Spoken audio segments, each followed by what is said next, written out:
international organisations, groups who are impartial, who objectively are confirming the atrocities that have been committed. The UN Working Group on Disappearances in December 2005 commented that of more than 12,278 cases of disappearance in Sri Lanka submitted to the government, 5,708 remain unclarified, and this is the highest number of disappearances in the world, next to the case of Iraq with 16,517 disappearances.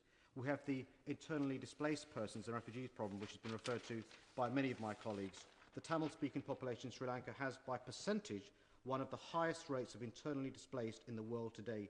Most of them have been bombed out of a number of locations. Most estimates show that more than one-third of the remaining Tamil-speaking population on the island is displaced and are living in makeshift camps and welfare centres. In addition, many others have recently fled to India, which has already had hundreds of thousands of refugees from past periods of the conflict and from the tsunami. The Tamil diaspora represents one-third of the Tamils from Sri Lanka and now numbers over 1 million persons. The camps for the IDPs are in deplorable condition due to lack of food, water, sanitation, medical care, schooling and adequate shelter. Some of the IDPs are housed in schools, making the schools for those local communities unusable. And my honourable friend mentioned already, the former Secretary of State for Northern Ireland, in a moving contribution, the impact visiting those IDPs had upon him.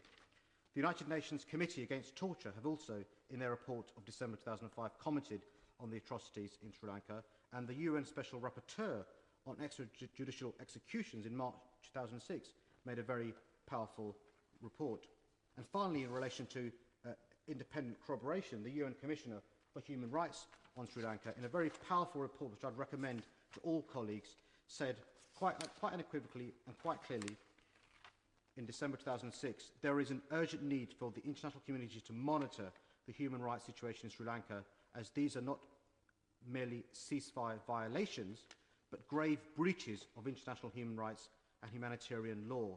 In the latest phase of its ethnic conflict, now more than 20 years old, Sri Lanka has witnessed a re-emergence of some of its most frightening ghost disappearances, abductions and killings